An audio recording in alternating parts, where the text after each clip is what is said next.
मित्रों नमस्कार, राधे राधे। मैं कुमार अनूप सिंह जाट उत्तर प्रदेश के ऑल टेट पास शिक्षा मित्र साथियों उपस्थित हूँ आप सभी के मध्य विस्तृत चर्चा के साथ। ऑडियो बड़ा हो सकता है परंतु बहुत ही काम का है। साथियों, आप सभी से गुजारिश करना चाहता हूँ कि माननीय सर्वोच्च न्यायालय में जो भी याचिकाएं हैं उन पर सभी ऑल टेट पास शिक्षा मित्रों को संगठित रहने की आवश्यकता है, क्योंकि हम लोग पहली बार टेट पास का विषय अलग से रखने का प्रयास कर रहे हैं और यह हमारे पास सुनहरा अवसर है। यह मिक्स वेज नहीं है, यह सिंगल वेज है।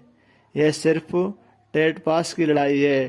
टेट पास का विषय रखा जा रहा है। सभी शिक्षा मित्र साथी हमारे बहन भाई हैं, इसमें कोई दो राय नहीं है, परंतु हम लोग पात्र हैं उन सभी मानकों को कंप्लीट करते हैं जो सहायक अध्यापक के लिए होने चाहिए।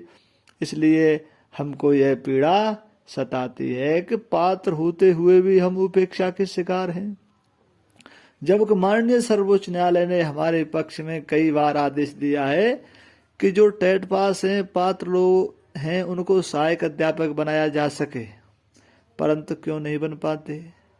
ऐसा क्या कारण रहा है? जैसे आनंद कुमार यादव वाला आदेश कहता है कि जो योग्यता रखते हैं पात्र लोग हैं उनको भारांक और आयु सीमा में छूट देकर तो क्रमागत भर्तियों में समान अवसर दिया जाए, वहां भी वंचित। भोला शुक्ला वाला डायरेक्शन कहता है कि टेट पास शिक्षा मित्रों को और अधिक भारांक देकर टीचर बनाया जाए, और राम शरण मौर्य वाला आदेश कहता है कि भर्ती प्रक्रिया के नियमों में छूट देकर चयन प्रक्रिया में प्रतिभा कराया जाए, जिससे कि इन लोगों को अवसर का लाभ मिल सके। उस समय हमारा समायोजन क्वेश हुआ था, कुछ लोग उस समय भी टेट पास थे, जबकि विभाग कहता है, जो पत्र है विभाग का, उत्तर प्रदेश बेसिक शिक्षा अध्यापक सेवा नियमावली 1981 में सहायक अध्यापक के पद पर चयन हेतु निर्धारित न्यूनतम अर्हता टीईटी धारित न होने के कारण न्यायालय ने 1,37,000 शिक्षा मित्रों को सहायक अध्यापक पर समायोजन को निरस्त कर दिया गया है, यह विभाग का पत्र कहता है। जबकि उस समय भी बहुत से लोग टेट पास थे, उनको बचाया जा सकता था। 69,000 शिक्षक भर्ती में माननीय उच्च न्यायालय ने भी हमारे लिए एक आदेश किया था, 40-45 पासिंग मार्क्स लगाकर, जो 68-500 वाले में जो पासिंग मार्क्स था, क्योंकि समान क्रमागत भर्ती में अवसर देना था, वहां भी वो हम नहीं कर पाए। 68-500 में 2 पासिंग मार्क्स लगाकर लोगों को गुमराह करके अंतरिम आदेश पर ही भर्ती करना, इन सभी बातों से आप वाकिफ हैं, आपको जानकारी है, आपके संज्ञान में है, परंतु मैं आपको एक बार उसको रिवाइज करना चाह रहा हूं। इन सभी मैटर्स को हम माननीय सर्वोच्च न्यायालय में रखने का प्रयास कर रहे हैं। इस सुनवाई में हम सभी को संगठित रहने की आवश्यकता है। यह लड़ाई ऑल टेट पास शिक्षा मित्र की है।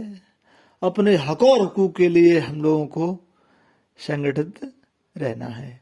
मैं संगठन के पदाधिकारियों से भी गुजारिश करता हूं कि जब भी अधिकारियों के समक्ष जाएं, राम शरण मौर्य वाले आदेश की एक प्रति अवश्य उपलब्ध कराएं, क्योंकि आपने कहा है कि हम नियमों में छूट देकर, जो माननीय सर्वोच्च न्यायालय ने कहा है कि इनको अध्यापक बनाने का सरकार काम करे, उस लोकप्रिय सरकार से भी अपना एक जो हमारा प्रतिनिधिमंडल मिलता है उनसे भी इस विषय में चर्चा करने की आवश्यकता है और मजबूती से अपना पक्ष रखें।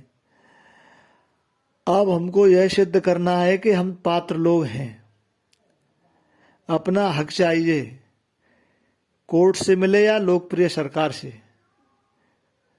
साथियों, कोर्ट की लड़ाई हम लड़ रहे हैं। तमाम फोन कॉल्स आते हैं कि अवैधों के विषय में आपकी क्या राय है। उनके विषय में हम कुछ नहीं कहना चाहते, क्योंकि वो लोग ऑर्डर पर खड़े हैं, उनके लिए अन्य टीमें बखूबी लड़ रही हैं।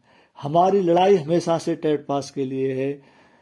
हमने जब भी टेट पास की लड़ाई के लिए माननीय सर्वोच्च न्यायालय में मौका मिला है, या SLP के माध्यम से, चाहे इम्प्लीमेंट एप्लीकेशन के माध्यम से, हमने अपना पक्ष अवश्य रखवाया है। मित्रों,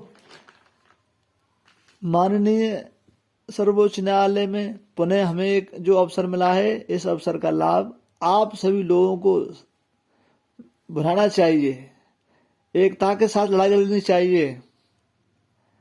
मित्रों, महाकवि तुलसीदास जी ने कहा है, का बरसा जब कृषि सुखाने, समय चूक पुन का पछताने। जब फसल सूख जाती है, फसल सूख जाती है, उसके बाद वर्षा किसी काम की नहीं होती है।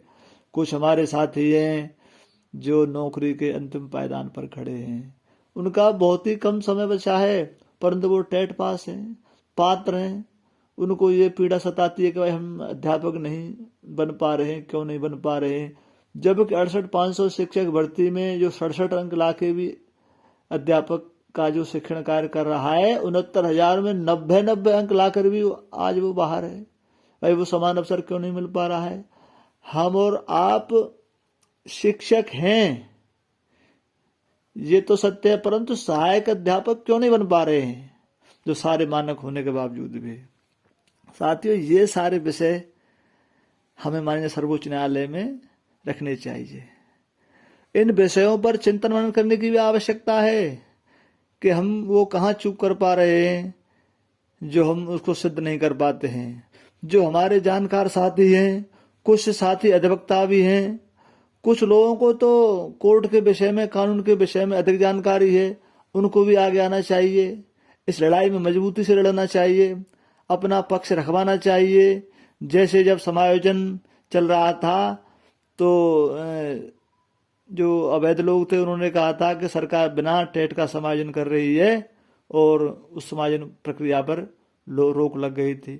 उन सारे विषयों को कोर्ट में रखा जाए। उन सभी जानकार लोगों के पास वो तथ्य हैं, एविडेंस हैं, साक्ष्य हैं, उनको क्यों नहीं रख पाते हैं? इस विषय पर भी लोगों को चिंता करने की आवश्यकता है। जब जब माननीय सर्वोच्च न्यायालय में टेट विषय से संबंधित जो पात्र लोग गए, उनको कहीं न कहीं माननीय सर्वोच्च न्यायालय ने कंसीडर किया है। हम एक बार पुनः इन सभी पॉइंटों को जो मैंने विस्तृत चर्चा की है, आपके भी जो संज्ञान में है, उन विषयों को एक बार सभी लोग मजबूती से रखने का प्रयास करें। ये अंतिम लड़ाई है। मैं आपको विश्वास दिलाता हूं कि हमारा मान सम्मान अवश्य मिलेगा। बखूबी आप जो 40,000 टेट पास शिक्षा मित्र हैं, संगठित और मजबूत तरीके से जो मेरा साथ दें, या ये लड़ाई आप सभी की है, इस विषय को मन में ठान लें, तो वो मान सम्मान मिलने में देरी नहीं है। साथियों, आप सभी लोग संगठित रहें, मैं इसलिए बार बार आपसे कहता हूँ, और बीच बीच में ऑडियो भी मैं डालता रहता हूँ। तमाम फोन कॉल्स आते हैं, ऑडियो डाला जाए, ऑडियो डाली जाए। आवश्यकता होती है तो मैं स्वयं ऑडियो डालता हूँ। कोई ऑडियो डालना मेरा कोई शौक नहीं है। मुझे तो सिर्फ जो हमारा पद है सहायक अध्यापक का, वो हम लोगों को मिलना चाहिए, क्योंकि हम पात्र हैं।